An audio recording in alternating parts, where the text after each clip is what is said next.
My name is Rachel Holt, and the night my world cracked open started with a phone call I almost didn't answer.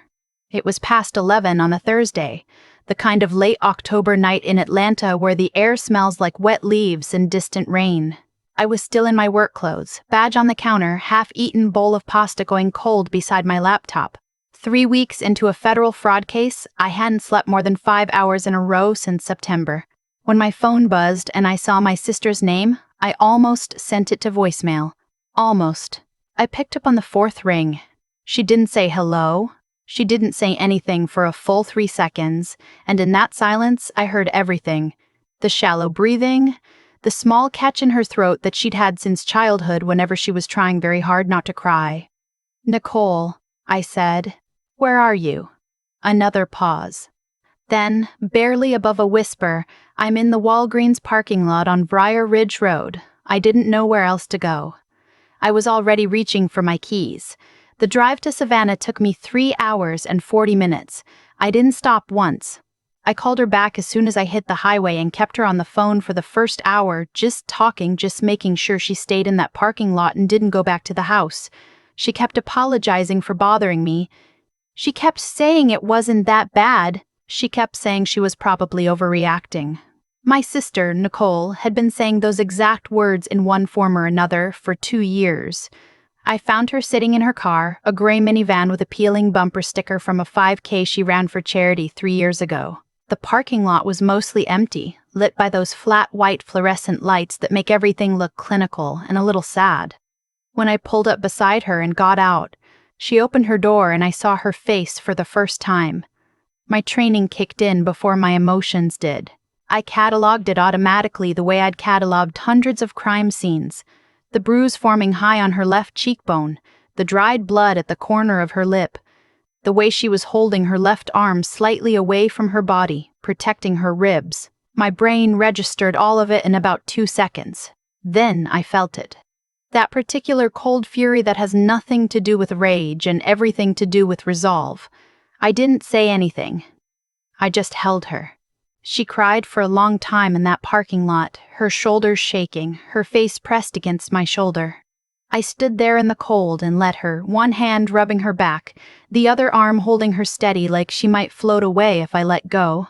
A car pulled in nearby, a college-age kid who glanced at us and kept walking. The fluorescent lights hummed above us. Somewhere inside the store, someone dropped something heavy. When she finally pulled back, she wiped her face with the sleeve of her jacket and looked at me with an expression I recognized immediately. Not just the pain, but the shame underneath it, the part that said, "I know what you're thinking about me." "Before you say anything," she started. "I'm not going to say anything," I said. "I'm going to listen." We sat in her car with the heat running and she talked. It came out slowly at first, then faster, like she'd been carrying it so long that once she started setting it down, she couldn't stop. Daniel had come home from church board meeting late. She'd put their daughter, Lily, to bed early because Lily had a cold and needed sleep. Dinner had gone cold. He'd walked in, seen the table, seen her curled up on the couch in her pajamas, and something in him switched. He said I didn't respect his time, she murmured. That I always made him feel like a stranger in his own house. And I said something back. I shouldn't have. I knew I shouldn't have. "Nicole, look at me." I waited until she did. "What you said doesn't matter. Not one word." She shook her head, a small, defeated motion. "You don't know him. You don't know how he gets. Tell me." So she did, not just tonight. All of it. 2 years of a slow escalation that had started with words, cutting ones, the kind designed to hollow you out, and graduated over time into shoves, grips hard enough to leave finger-shaped bruises. One incident 6 months ago in the kitchen that she had written off as an accident until it happened again last month and again last week, and now tonight. She'd hidden it under concealer and long sleeves and careful camera angles in family photos. She'd hidden it under the fact that Daniel Aldridge was the associate pastor at Cornerstone Community Church in Savannah, Georgia, where 800 people shook his hand every Sunday and called him a blessing. When she finished, she looked at her hands in her lap. "If I tell anyone," she said quietly, "nobody's going to believe me over him." I thought about all the things my training wanted me to say. I thought about protocol and documentation and proper channels. And then I thought about my sister's face in this parking lot at midnight, 3 hours from the closest person she trusted enough to call. "I believe you," I said. "That's where we start." I followed her back to the house long enough to help her pack a bag while Daniel slept, or pretended to sleep, in the master bedroom with the door shut. We moved quickly and quietly, the way you move when a situation is still unstable. Lily was 7 years old and small for her age, and she woke up when Nicole lifted her from her bed and looked at me with those huge brown eyes and didn't ask a single question. Kids who grow up in those houses learn not to ask questions. That detail landed in my chest and stayed there. By 2 in the morning, they were settled in a motel 20 minutes outside Savannah, the kind of place that takes cash and doesn't ask for much else. I stayed until Lily fell back asleep across the second bed, then sat across from Nicole at the small table near the window while the air conditioning unit rattled and hummed. "I need to go back eventually," Nicole said. "He'll know something is wrong if I just disappear. He'll call the church. He'll call my friends. He'll make himself look like the worried husband and everyone will come looking and then we control how he finds out," I said. She looked at me. "I need you to tell me everything," I said. "His routines, his schedule, how he acts when you come home after an argument, what he expects from you."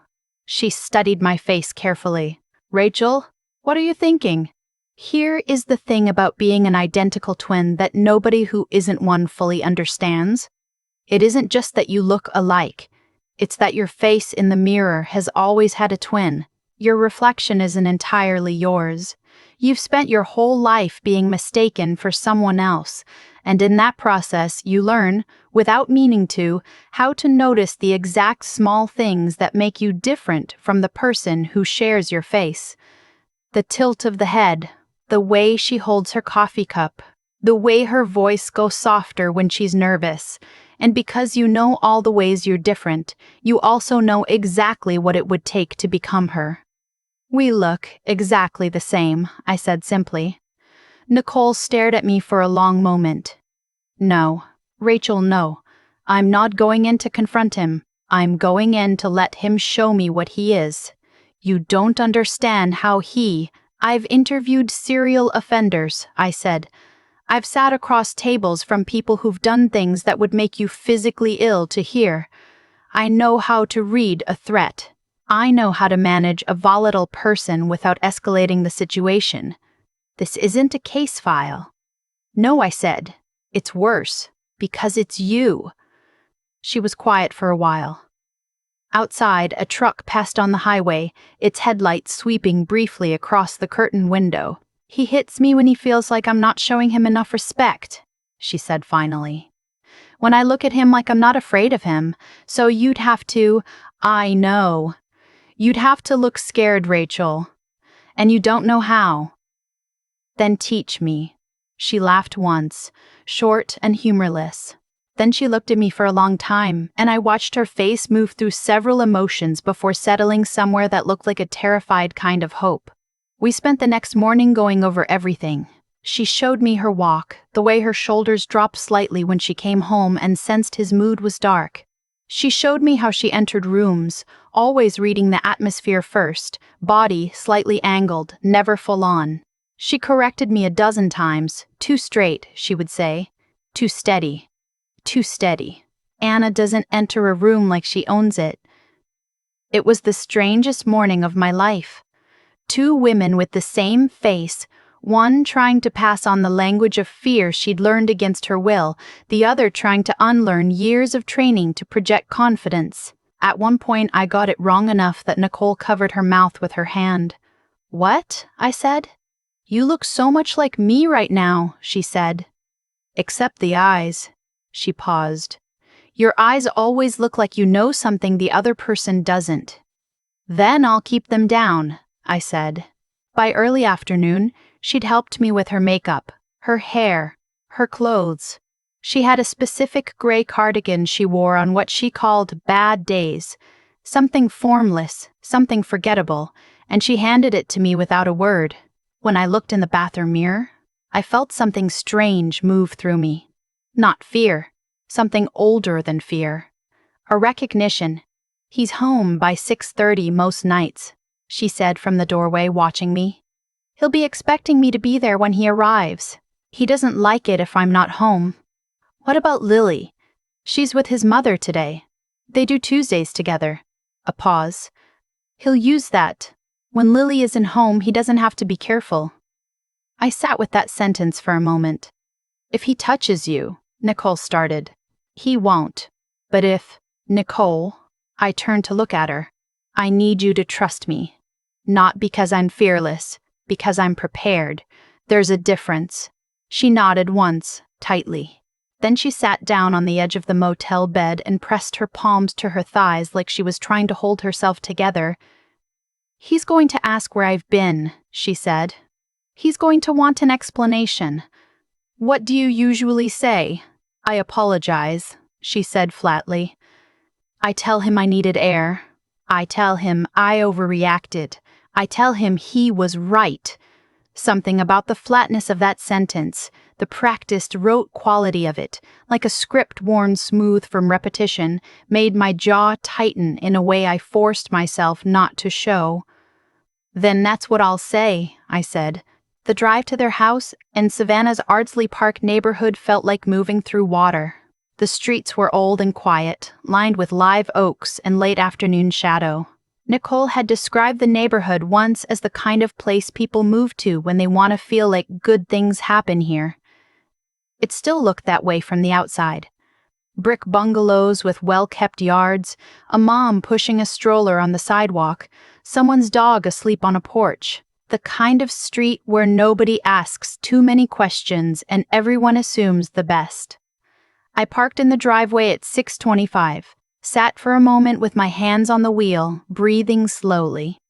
My service weapon was locked in my car in the motel parking lot.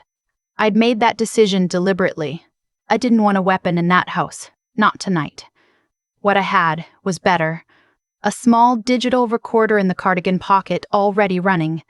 Inside, the house was dim, the kitchen showing the signs of someone who had intended to cook dinner and then run. A cutting board on the counter. An onion half sliced, a pot not yet filled. Nicole had told me he would notice. He always noticed. I left it there. I sat down on the couch in the living room and waited. He came in at 6:47. I heard the sound of a key in the lock, then the particular energy that fills a house when someone enters it carrying something unresolved. His footsteps were confident on the hardwood. The specific confidence of a man who is comfortable being the largest presence in a room. "Nicole." He called it out like a question and a warning at once. I didn't answer immediately. Nicole had told me she usually didn't, that she waited until he came to her and that this irritated him. So I let it irritate him. I sat with my hands folded in my lap, cardigan pulled around me, eyes on the middle distance. He appeared in the living room doorway and looked at me. Daniel Aldridge was tall, well-built, the kind of man who photographed well and shook hands firmly. He had that quality I'd noticed in certain people over the years. An almost charm, the kind that worked best in rooms full of strangers who didn't know better yet. Up close, something else showed through. He crossed his arms and looked at me the way you look at something that has disappointed you. "Where were you last night?" I kept my gaze low. "I'm sorry," I said, voice carefully thin. "I needed to clear my head. I should have called." He made a sound that wasn't quite a laugh. "You should have called. That's what you have to say." I didn't respond. "Do you know how that looks?" he said, moving into the room now, his voice picking up the specific cadence I recognized. Not shouting, never shouting, just pressure. Quiet, relentless pressure. "Your car wasn't here when the Hendersons drove by this morning. Pat Henderson asked me at Bible study where you were. Do you have any idea what that feels like? To stand there and not know where your own wife went?" I kept very still. "Look at me when I'm talking to you," he said. I lifted my gaze slowly, and I kept it soft. kept the steadiness behind my eyes locked down somewhere beneath the surface. He was watching me carefully. Something shifted in his expression, a small flicker of uncertainty, like a man who has reached for a door handle he's used 1,000 times and found it slightly different than expected. He moved closer. "I'm sorry," I said again. "You're right. I didn't think about how it would look." "No, you didn't. You never think. You just feel and you run." He reached out and touched my face. Not a slap, not yet, just a grip, fingers on my chin, tilting my head up, and I felt every carefully trained cell in my body scream to respond, and I held myself absolutely still. "This is what I deal with," he said, quieter now. "I am out there every day representing this family, representing this church and you. I know," I said softly. "I know. You work so hard." The grip loosened slightly. "I just don't know what you want from me sometimes," he said, voice shifting again, moving now into something that sounded almost plaintive, almost wounded. I recognized this pivot too, the rapid cycle, attack, then retreat into victimhood. It was a pattern as recognizable to me as a fingerprint. "Tell me," I said gently. "Tell me what I do that upsets you the most." He started talking. For the next 18 minutes, Daniel Aldridge told the recorder in my pocket, exactly what his life was like, how his wife never appreciated what he'd sacrificed, how her attitude undermined him in front of other people, how he'd tried to be patient and she pushed him, and what happened wasn't what he'd intended, but she knew how to get to him. She knew exactly how to get to him. She knew exactly how to get to him. And sometimes a man he made a gesture with his hand, expansive, helpless. "You know how you are," he said. "You can't act like you don't know how you are." "And when you hit me," I said, still soft, still careful. "Is that what happens? I push you to it." For just a second, the room held its breath. Something crossed his face. A recalibration. He was looking at me the way he'd looked at me when he first walked in. That same flicker of something not quite right. "You never call it that," he said slowly. I waited. "You never say it like that." He stepped back. His eyes moved over my face with a different quality now, searching, analytical. "Who are you?" I straightened up. I let the posture go. The rounded shoulders, the lowered gaze, the careful smallness. And I sat up straight, and I looked at him with the eyes my sister had told me were the thing that always gave me away. The eyes that looked like I knew something the other person didn't. Because I did. "I'm her sister," I said. The silence that followed was one of the loudest I've ever sat inside. He took 2 more steps back. His face moved through several things in rapid succession. Shock, confusion, a spike of something that might have been fear, before settling into something uglier, an anger that came from feeling embarrassed. "What is this?" His voice had gone low and controlled in a different way now. Not the practiced pastoral authority, but something smaller and colder. "What kind of game?" "It's not a game." I stood up. I was the same height as my sister, but I stood differently, and I watched him register that difference in real time. "My name is Rachel Holt. I'm a special agent with the FBI, and everything you just said in this room is on record." I set my phone on the coffee table and tapped the screen. His voice came back to him, thin and tinny through the speaker, but clear. Every word. He went very still. The anger didn't leave his face, but it relocated, moved back behind his eyes, got smaller and more calculating. I recognized that too. This was the version of him that was good at survival. "That's not admissible," he said. "You can't. I know exactly what I can and can't use in court," I said. "And I know the difference between evidence in a legal proceeding and evidence in a conversation with the people who trust you, your church, your congregation. The Hendersons, who asked where your wife was this morning." The color left his face. "What do you want?" he asked. "I want you to understand what you've been doing to my sister," I said. "I want you to hear yourself say it. Because in 2 years of doing this, you've convinced her it was her fault. You've convinced her she was exaggerating? You've convinced her that nobody would believe her over you. I kept my voice level. But I'm not her. And I don't believe you. He sat down in the armchair across from me. Heavily, suddenly, the way men sit when their legs stop cooperating. For a long moment, neither of us said anything.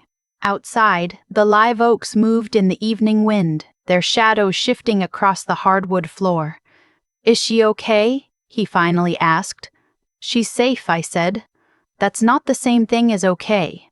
He put his face in his hands. I watched him and I felt nothing particularly satisfying about it. This moment wasn't triumph. It was accounting. A ledger being forced open after too long closed. "I never meant for it to go this far," he said, muffled through his palms. "It never means to," I said. "That's not an explanation and it's not an excuse." He lifted his head. His eyes were red. "I need help." "Yes," I said. "You do. If I get it, if I actually, will she?" "No," I said. Not harshly. Just clearly, the way you're clear with someone when clarity is the most merciful thing you can offer them. Not now. Maybe not ever. What she does is entirely up to her and nobody else, but what you do is up to you, and that starts now. He nodded slowly. He looked like a man who had been told the weight of something real for the first time in a long time and wasn't sure his body was strong enough to hold it. "The church," he said, "my position, is not my concern right now," I said. "My concern is that my sister and her daughter are safe, that there is legal documentation protecting them, that you do not contact her without her permission and without her attorney present." I sat forward. "And that you never put your hands on another person like this for the rest of your life." The room was quiet. Somewhere a few streets over, children were playing, their voices distant and light and ordinary. "I'll sign whatever she needs," he said. "I won't fight the separation. I'll make it as easy as I can." He swallowed. "I know that doesn't undo anything." "No," I said. "It doesn't." I left him sitting in the armchair in the house that used to be my sister's home. As I walked down the front steps, the night air hit me and I stood there on the front path for just a moment, breathing it in. The old oaks overhead, the sound of the neighborhood settling into evening, the ordinary, persistent world going about its ordinary business. I sat in the car for a while before I started the engine, not because I was shaken, though some part of me was, some part I'd address later, alone, in the particular way I'd learned to process things that were supposed to be cases but weren't. I sat there because I wanted to absorb the fullness of what had just happened. Not just the confrontation, but the whole day. The phone call, the parking lot, the motel room, my sister's hands showing me how she learned to make herself small. When I pulled out of the driveway, I let myself feel the weight of the 2 years Nicole had lived in that house. Then I drove toward her. She was awake when I got back to the motel. Lily was asleep again, curled in the middle of the second bed with one arm thrown over her head. Nicole was sitting near the window in the dark, her knees pulled up, a cup of tea on the table beside her that had gone cold.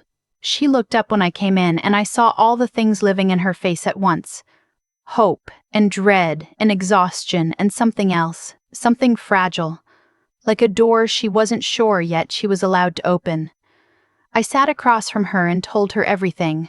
She listened without moving, without interrupting. When I got to the part where he asked about her, she pressed her lips together tightly.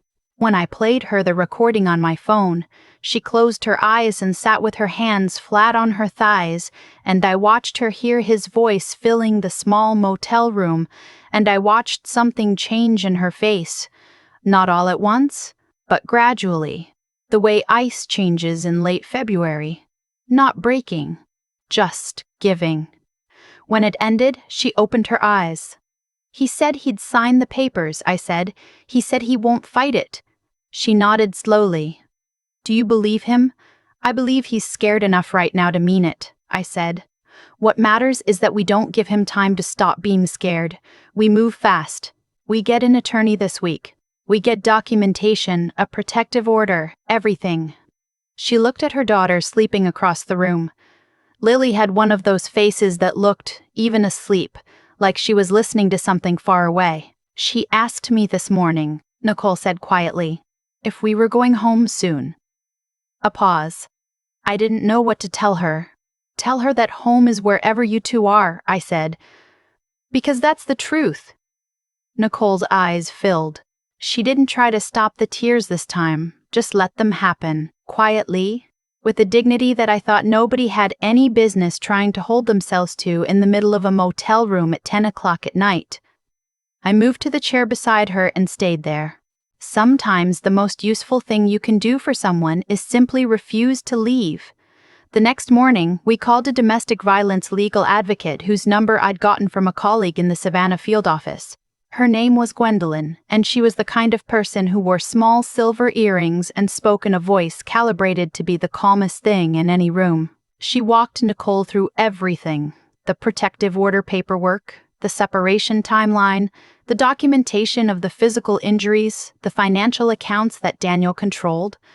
The financial piece was where Nicole's composure cracked the most. I watched her sit across from Gwendolyn and explain that she had been adding her teaching salary to a joint account for 2 years, and that Daniel decided what got spent on what, and she'd never thought to question it because he'd told her this was just how married people handled things. She said it like she was confessing something embarrassing.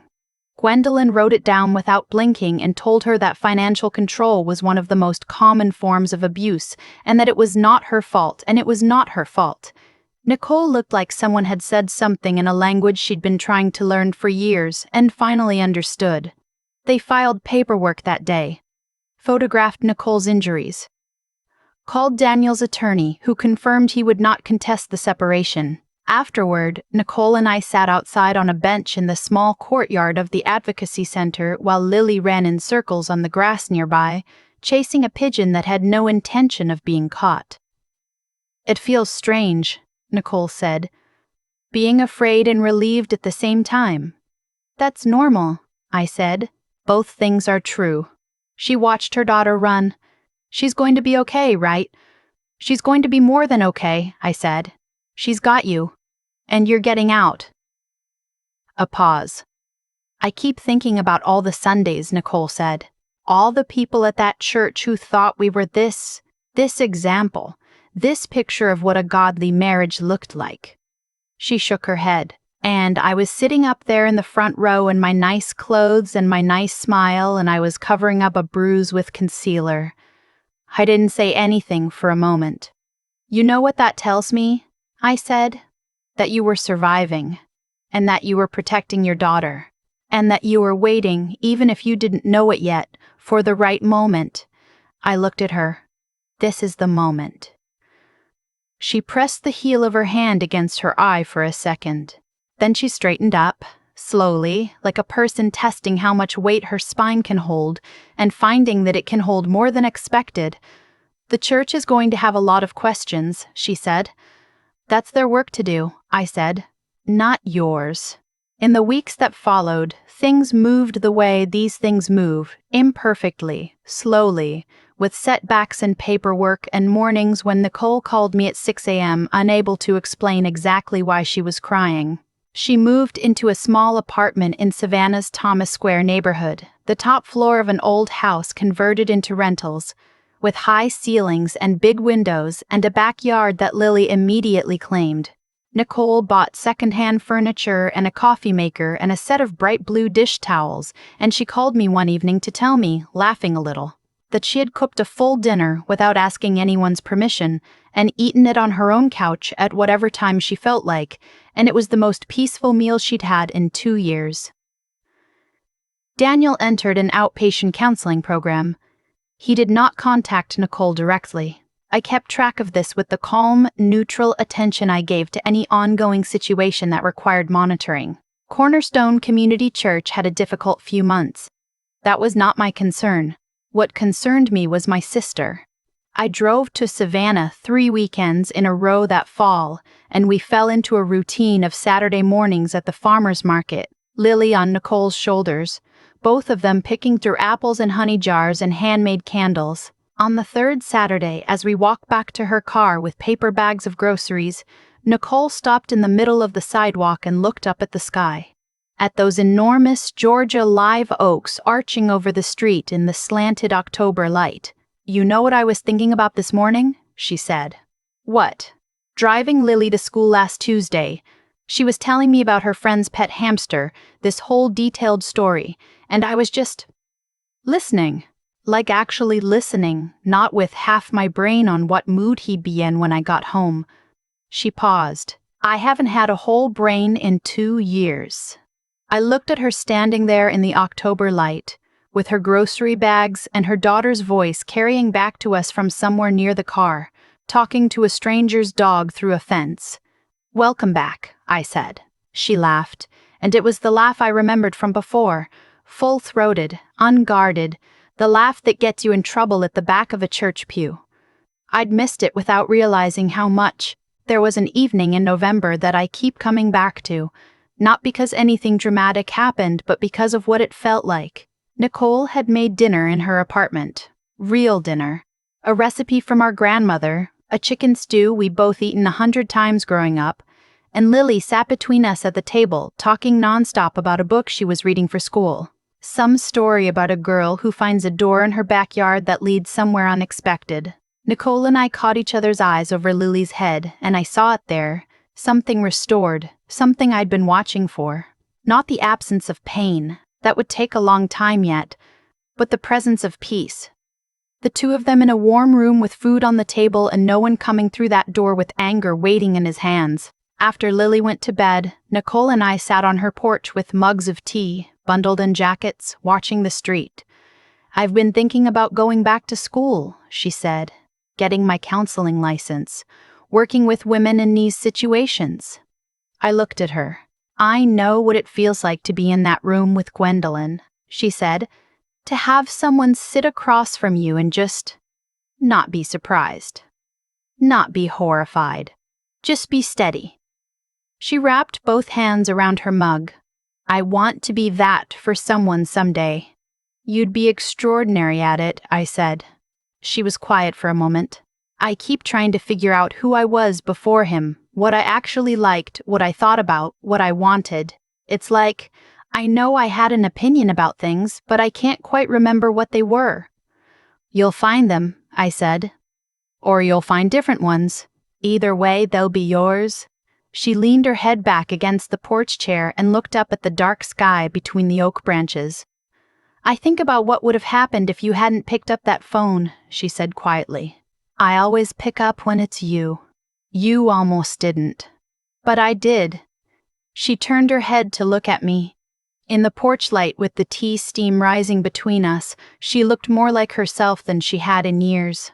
"Thank you," she said, "not just for the night at the house, for all of it, for not acting like I was stupid, for not making me feel like I should have gotten out sooner, for just," her voice caught, "for showing up." I thought about the parking lot at midnight, the fluorescent lights, her face through the car window. I thought about the motel room and Lily asleep across the bed and my sister teaching me how to look afraid. "You showed up first," I said. "You made the call. You got yourself to that parking lot." I set my mug down.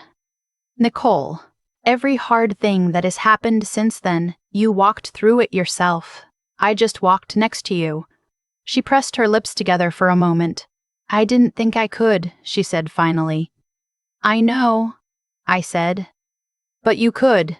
You were just waiting for someone to hold the door." The street was quiet, the neighborhood settling into itself for the night. Somewhere down the block a porch light went on. A dog barked once and went silent. What I know now, what that whole season taught me, is something I couldn't have articulated before I lived it. I've worked cases that took years to crack. I've built evidence carefully and methodically and waited a long time for the moment when the truth can finally be shown to the people who need to see it.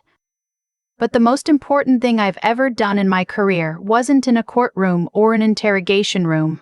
It was answering my phone on a Thursday night and driving 3 hours and 40 minutes through the dark because the one person I would cross any distance for needed me on the other side. Abuse lives in silence. It survives because the person inside it comes to believe that speaking will make things worse, that no one will believe her, that the story she's living in is her fault somehow. It survives because the people around her are looking at the nice house and the nice clothes and the confident man who shakes hands well on Sunday mornings, and they don't think to look closer. But it cannot survive being named.